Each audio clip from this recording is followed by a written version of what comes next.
the Lord. Purihin po ang Panginoon sa umagang ito. Muli ay inaanyayahan ko po kayo na samahan niyo po kami at pakinggan po natin ang mga salita ng Diyos para po sa atin sa umagang ito. Sa ating pong pagpapatuloy, tayo po ay manalangin. Purihin ka, O Diyos, sa kaming kalagitnaan sa umagang ito. Sa lahat ng mga nakaupo, sa lahat ng nagdaraan, ikaw ang mangusap sa bawat isa sa mga salita mong aming pag-aaralan sa umagang ito. Salamat, Banal na Espiritu, sa inyong presensya, sa banal mong dugo, Panginoong Jesus, na bumabalot sa bawat isa po sa amin at sa lugar na ito. In Jesus' mighty name we pray. Amen. Praise God. Sa umagang ito, ang sabi po ng salita ng Diyos in the book of John chapter 16 verse 33, sabi po ng Panginoong Jesus, I have told you these things so that in me you may have peace. In this world you will have trouble, but take heart, I have overcome the world. So dito po sa mga salita ng ating Panginoong Jesus, ito po ay sinabi niya sa kanyang mga disciples nung pong huling hapunan, na kung saan inihanda niya po ang kanyang mga disciples na sa mundong ating pong ginagalawan ay hindi po natin maiiwasan ang problema sa iba't ibang aspeto ng ating pong mga buhay. At tunay nga po sa ating kapanahunan ngayon, ang mga problema ng buhay ay kaakibat po ng bawat isa po sa atin, maging sino ka man, ano man yung ginagawa mo sa mga oras na ito, at ano man ang sitwasyon mo, in every aspect of your life, ang problema ay kaakibat ng buhay mo. Tayong mga OFW dito sa Hong Kong ay hindi po tayo exempted sa mga problema sa buhay. Alam po natin na napakarami sa ating mga nangangamuhan dito na nag-i-struggle sa araw-araw nating pakikitungo sa mga amo. May mga nag-i-struggle sa ating pong mga physical na pangangailangan. Nandyan po na nagkakaroon tayo ng karamdaman. Ang karamihan po, majority po sa bawat OFW, dito po sa Hong Kong ay nagkakaroon po ng problema sa pananalapi. Umalis ka sa Pilipinas, dala-dala mo ang iyong pangarap na pagdating sa Hong Kong ay matutupad. Subalit pagdating mo dito sa Hong Kong, naranasan mo ang iba't ibang klase ng problema. Sabi po sa salita ng Diyos natin pong binasa, sinabi na po ito ng ating Panginoong Jesus. Dahil sinabi po niya na sa Kanya po may kapayapaan ng tao. Kaya naman kahit na anong sitwasyon ng bawat isa po sa atin, kung tayo po ay may relasyon sa ating pong Panginoong Jesus, may kapayapaan po. Marami po sa atin ang napapagal, hindi lamang po sa mga katawan sa pagtatrabaho. Marami pa rin po sa atin dito na nagtatrabaho mula alas 7 hanggang alas 11 ng gabi. Marami pa rin po sa atin na pag-araw ng pamamahinga ay kung ano-ano po yung ating inuuna. Instead na tayo po ay lumapit kay Kristo at ating pong panatilihin ang ating pong relasyon sa Kanya. Likas po sa ating mga Pilipino, sa ating pong pag-alis sa Pilipinas, nandun po na tayo po'y madasalin. Tayo po ay maraming relihiyon na kung saan ay ating pong pinag-uukulan ng pansin. Pero nakakaligtaan po natin ang ating pong relasyon sa Panginoong Jesus. Ang ating pong inuuna, relasyon sa iba't ibang aspeto ng ating pong buhay. Kaya naman pag may dumating na bagyo, may dumating na problema, hindi natin alam kung ano po ang ating gagawin. Di po ba? Mga kaibigan, mga kababayan, ano man yung sitwasyon mo sa araw na ito o sa mga sandaling ito, alam ng Diyos ang iyong kinalalagyan. Alam niya kung anong nangyayari sa'yo. Alam niya, kaya nga ang sabi niya, in this world, you will have trouble. Hindi mo po maiiwasan ang problema sa buhay. At kung wala kang problema, praise the Lord. Pero walang tao, ni sino man po dito ang walang problema. Maaaring ang problema mo ay sobrang kalungkutan sa pamilyang iniwan, na kung minsan hinahanap mo ang kapayapaan at ang kasiyahan sa mga tao sa iyong kapaligiran, sa mga kung ano-anong iyong ginagawa tuwing araw ng day off. Paggising mo sa umaga, sa araw ng iyong pamamahinga, ano ba yung plano mo, kaibigan? Plano mo bang papurihan muna ang Panginoon bago ang lahat?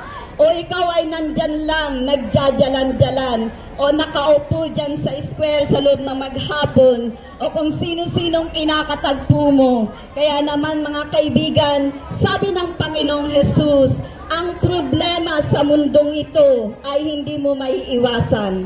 Maaring ang iba sa atin, grabe na po yung sitwasyon. Hindi na alam kung anong gagawin. May mga pagkakataong sa iyong kalungkutan, nalululong ka sa bisyo na dati hindi mo naman ginagawa.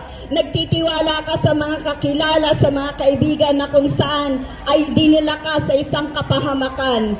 Maaaring ikaw ay namumroblema financially. Yan po yung pinakamabigat na problema ng mga OFW sa Hong Kong. Ang baon sa pagkakautang. Utang dito, utang doon. At hindi na po alam kung paano mababayaran. Bakit po nagkaganon? Nawala na po yung iyong layunin nung magpunta ka dito sa Hong Kong.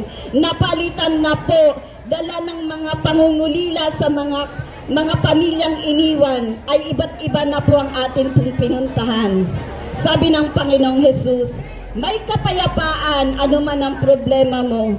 Pero ang kapayapaan ito po, mga kaibigan, mga kababayan, matatagpuan lang po natin sa Panginoong Jesus. Kung ikaw po ay isang tao na may relasyon sa Panginoong Jesus, ano man ang dinadala mo, ano man ang problema mo, may kapayapaan ka. Ang kapayapaan po kailanman ay hindi po natin makikita o hindi po natin mararanasan kung laging hindi mo binibigyang pansin ang ating pong Panginoon.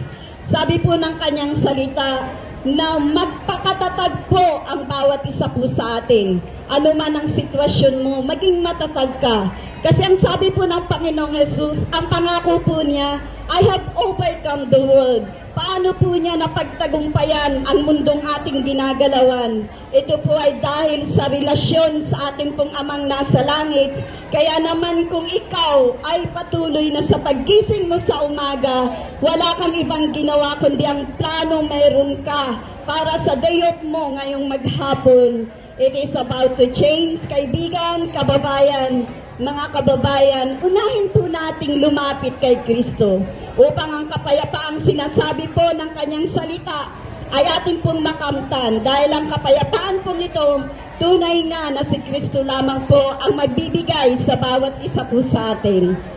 Ang sabi po ni Peter sa 1 Peter chapter 4 verse 12 to 13, na wag daw po tayong masorpresa kung tayo po ay nakakaranas ng iba't ibang klase ng problema. Dahil ito po ay mangyayari at mangyayari sa bawat isa po sa atin, lalong-lalo na kung tayo po ay wala ni katiting na panahon para po kay Kristo o para po sa Diyos na nagbigay sa iyo ng buhay sa maghapong ito. Hindi mo po alam ang buhay. Hindi mo alam kung bukas buhay ka pa. Kailan mo pa lalapit ang iyong sarili. Kung ikaw ay may problema, kailan mo isusuko kay Kristo? Kung ikaw ay may nararamdaman, kailan mo ipagkakatiwala sa Panginoon ang iyong mga problema? Kung kailan wala na, kung kailan huli na. Sa ngayon, mga kaibigan, ano man ang sitwasyon mo, hindi po yan maiiwasan. But sinabi po ng Panginoong may kapayapaan, ano man ang problema, ano man ang sitwasyon mo sa mundong ito na ating pong ginagalawan. Marami po sa ating mga OFW, marami na pong pantay ang paa na umuwi sa Pilipinas. Marami pong may sakit ngayon sa mga ospital.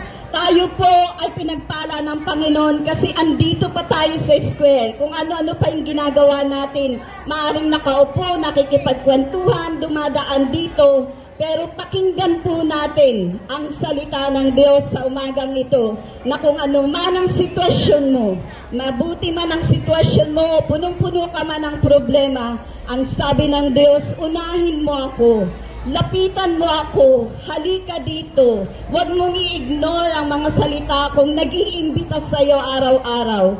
everyday po ay inaanyayahan tayo ng Panginoon na isuko kung anuman ang sitwasyon natin sa buhay. Kaya kung ikaw araw-araw sa isip mo ay walang nagmamahal sa'yo, nandyan ang Diyos na laging naghihintay sa'yo na lumapit ka dahil sinabi ng Panginoong Jesus, in this world you will have trouble. But take heart, sabi po niya, I have overcome the world.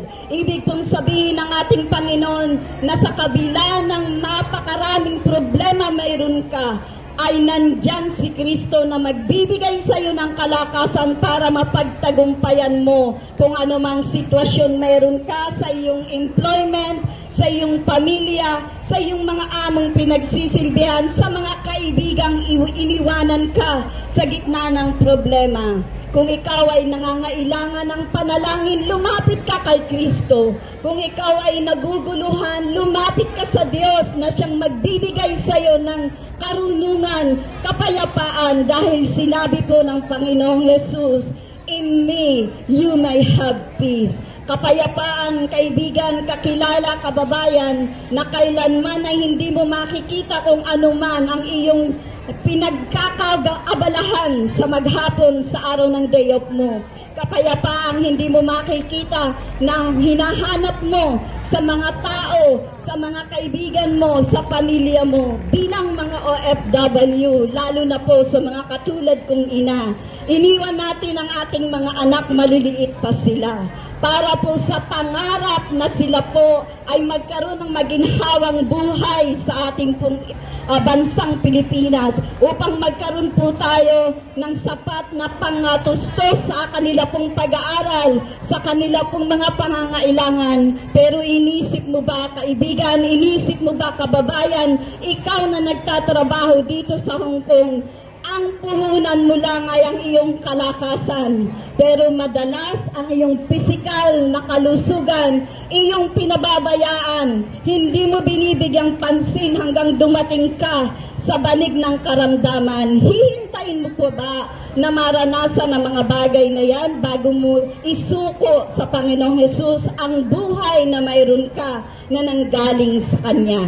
Ang ating pong buhay, hiram lamang, mga kaibigan, mga kababayan. Nawa ang bawat isa po sa atin sa araw ng day off ay nandun po sa ating mga plano ang pagpunta sa kanyang tahanan at i-develop ang relasyon mayroon po tayo sa kanya. Karamihan po sa atin ay may mga relihiyon, pero ang relihiyon, kaibigan, kababayan, kailanman ay hindi ka magkakaroon ng kaligtasan. Ang kaligtasan ay matatagpuan mo lamang sa Panginoong Jesus, sapagkat siya lamang ang daan para magkaroon po tayo ng kaligtasan. Sa umagang ito, mga kaibigan, hindi ko po alam kung ano ang sitwasyon mo sa buhay. Pero iisa lang po ang sinabi ng Panginoong Jesus, ang kapayapaan sa akin kailanman ay iyong matatagpuan kung ikaw ay lalapit sa akin. Kaya naman sa oras na ito, kung nangangailangan ka ng panalangin, dahil kailangan mo ng kagalingan, dahil kailangan mo ng kapayapaan, dahil kailangan mo ng solusyon, ang salita po ng Diyos, ang tanging solusyon sa lahat po ng problema mayroon ng tao, sa lahat po ng iyong nararanasan dito sa Hong Kong. Ang sabi po ng Diyos sa umagang ito, halika kaibigan, lumapit ka kababayan kay Kristo. Nangangailangan ka ba ng panalangin? Nangangailangan ka ba ng isang karunungang ang Diyos lang ang makakapagbigay sa iyo? Inaanyayahan kita sa oras na itong lumapit kay Kristo. Huwag mong hintayin na maranasan ang bigat ng problema sa mundong ito. Ngayon pa lang, may problema ka man o wala, lumapit tayo kay Kristo. At atin pong ariing siya Siya po yung talagang tunay na makapagbibigay ng solusyon, makapagbibigay po ng kapayapaan sa bawat isa po sa ating. There is peace in the Lord Jesus Christ. May kapayapaan sa gitna ng problema, mga kaibigan. Kaya naman kung ikaw ay isa sa mga nakarinig nito at nangangailangan ka ng kapayapaan, nangangailangan ka ng karunungang nagmumula sa Diyos, halika kaibigan, lumapit ka dito at ikaw ay aming ipapanalangin. Hindi kami ang makakapagpagaling sa iyo, pero ang Diyos na aming sinasamba, ang siyang magbibigay ng kagalingan, magbibigay ng karunungan, magbibigay ng kapayapaan sa bawat isa po sa atin na lalapit sa oras na ito upang tanggapin siya bilang kanyang Diyos na tagapagligtas.